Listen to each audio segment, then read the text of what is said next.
A shout out to my Patreons for making this video possible. Support today. Link in the description. What's going on, everyone? It's Ozzy from OzTalksHW, and today we are completing or starting a video that has been teased for about a month now and in the works for about 5. We're taking major inspiration from Linus's 7 Gamers 1 PC video and doing a cut down, more affordable version of it, 4 Gamers 1 Computer. I've noticed that not too many people have covered this subject or re-attempted it since LMG covered it about 3 years ago, even though they had a very in-depth tutorial on how to set everything up. So I thought I would try it out and put my own little twist on things.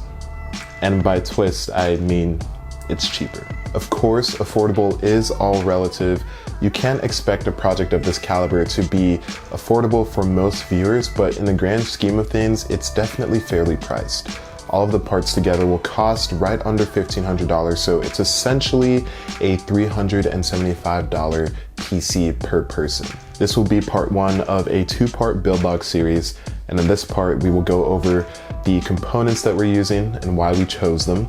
We're going to build a computer and hopefully install the operating system if time permits. And in the second part, you guys will see the build in action. We will have all my roommates here and we will be playing on the computer. And also shout out to my roommates. You guys are probably going to watch this eventually. I'm probably going to watch this with you guys in our living room. But again, you guys are cool. Thanks for joining in on this little project. And lastly, a big thank you to all of the sponsors that made this build possible. I sent out so many emails hoping to get responses, and you guys are the ones that actually responded and were very ecstatic about the project. So shout out to Adata. I'm pretty sure I pronounced both of those exactly the same.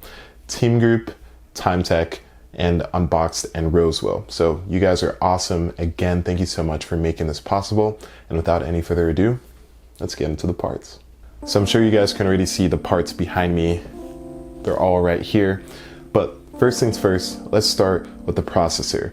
If you've been on the channel long enough and you've seen the recent content, then you can probably guess what the CPU is going to be for this computer. The Opteron content was more or less a test run for this project.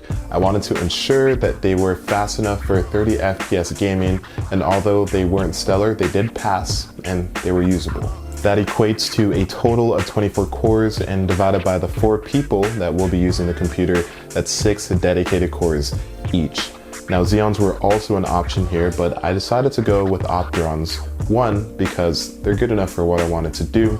2, they were cheaper. And 3, they are very rarely covered. Xeons will perform better undoubtedly in gaming, but I feel like Opterons are a little bit more fun. The Opterons are paired with the Asus KGPE-D16 motherboard. This is one of the most expensive components in the build, priced at $190 for a 9-year-old motherboard if I'm not mistaken. And although it is pretty highly priced, it does everything I need it to do and has a ton of expansion slots, which is great. TimeTech did send 256 gigs of RAM, and if you guys saw my recent video against Chrome, you will know that that's a ton of RAM for gaming and way more than I needed. I'm probably going to cut that in half and use 128 gigs or 32 gigs per person, and that's so I can get a higher RAM frequency. 800 megahertz was the limit with my 256 gigs of RAM, but I'm hoping that I can at least push it to 1066 if I cut the memory size in half. And hopefully the goal is 1600, which is the full speed that the motherboard supports. The video cards took some planning. The Opterons consume around 250 watts total at full load, so I wanted to make sure my cards were energy efficient, and for that reason I chose NVIDIA. They're just a better choice in that regard. Secondly, the PCIe slots on the Asus motherboard are very close together, so I used a single slot card as padding for the other dual slot cards in the build. With that being said, I chose the low profile GT1030 as the primary adapter for running and setting up the virtualization server, and then the virtualized computers will be running a GTX 1050, 1050 Ti, 1060 3GB, and 1060 6GB. Of course, this means that the gaming experience won't be equal, so I'll just ration out the slowest video card to my least favorite roommate. So, probably you, Chris. For the first time setup, I will only be installing 3 out of the 5 video cards, and that's because the PCIe slots are very close together, so they won't all fit 5. I ordered PCIe extenders. Those should be coming in next week. ADATA and Team Group were kind enough to send in storage devices for the project. From Team Group, we have 3 Delta S RGB 250 gigabyte SSDs, and from ADATA, we have a single 256 gigabyte SSD. This is better than hard drives because of the ridiculously low flash storage prices nowadays. Higher volume means more games, but because I'm only testing a handful of games, these sizes are perfectly fine. Powering 4 video cards and 2 server CPUs isn't easy by any means, but thankfully Seasonic has me covered with a 850 watt Focus Gold modular power supply. It's phenomenal quality and provides just the right amount of power for the computer at full load. Right now it dips below under $100 on sale, and for the price, it's a great purchase. Finding the case was interesting because of our large motherboard. I wanted an affordable option that still supported the extended ATX form factor and had a stylish look to it. The Rosewell Glow caught my eye because it was under $100 and it checked off all of those boxes. The cool thing was I've worked with Rosewell before, so I shot them an email and they were up for the challenge, so we're using the Rosewell Glow for this computer build. And for the operating system, which is arguably the most important part of this computer build, because without the proper operating system, none of this would work. So I'm going to use Windows for all of the 4 virtualized computers, but the base operating system that will be running and setting up the server is Unraid OS. If you do want to try this yourself, and I highly recommend doing so, I will link in the description the tutorial videos that I will follow when setting up my computer. It should be simple enough. So now that you guys have gotten a little bit of a taste of all the computer parts that we're using, let's start the build. Yeah, let's do it. Let's do it. I'm excited, as you can tell.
So this is the completed test run build that preludes the finished 4Gamers 1PC computer build. As you can see, we have all of our RAM installed, our CPU, the coolers, the fans are properly working, and then we have 3 video cards which will we use for testing the virtualized computer builds, and then we have one 256 SATA SSD in the front, and then we have 2 more in the back.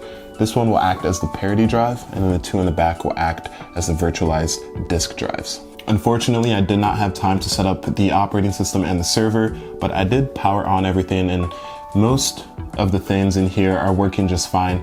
The computer hasn't detected the SATA hard disk just yet, but I'm sure that's because of the SATA cables, so that would be a pretty easy fix. But otherwise, the video cards are detected, all of the RAM and the CPU cores are detected. Unfortunately, I couldn't overclock the RAM beyond 800 megahertz dual data rate.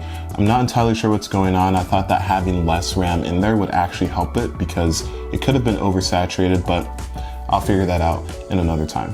Building the computer wasn't very difficult, but there were a little nuances here and there that kind of made it a not so pleasant experience. For instance, these SATA ports on the motherboard, they're just in a very weird location. They're very close to the bottom, so I didn't have a lot of clearance to plug in the SATA ports, and they could honestly not be connected properly. And that could be one of the reasons why it's not showing up in the BIOS. On top of that, because there isn't much room inside of the case, cable management, although not bad, as you can see, the cables are being routed properly. Down here, it's a really big mess. Once I take the time to properly cable manage everything, it should clean it up, but the SATA ports really make it hard to make this part of the build look nice. I will definitely need some PCIe extenders because I currently cannot install a video card right here because there is a capacitor that would block the locking mechanism. And also, because of the spacing, like I mentioned before, I don't have that much clearance for more than maybe one more single slot video card. And then lastly, because it is an older motherboard, it doesn't have any USB 3.0 features, so I couldn't use the USB 3.0 port or connector that came with the case. I will have to get a converter. It's not a big deal. I still won't get USB 3.0 speeds, but I will be able to use the USB 3 ports on the case, which will be very helpful. Going back to the storage devices, this case can only support 2 2.5 SSDs in the back and then a single one in the front. Because I will have up to 4 or 5, I'm gonna have to think of some kind of weird DIY solution to that. I'll probably do something very, very simple, like use double-sided tape and just stack them on top of each other. Because they're non-mechanical drives, it really shouldn't affect anything.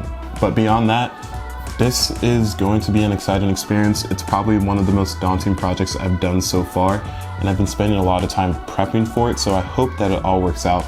But hopefully within the next week, 2 weeks, maybe 3, maybe a month, I don't know, we'll see. I'll have the final part updated for you guys and all of the benchmarks, the performance, all of that stuff. But until then, thank you guys for watching, and I'll see you guys in the next one. Peace.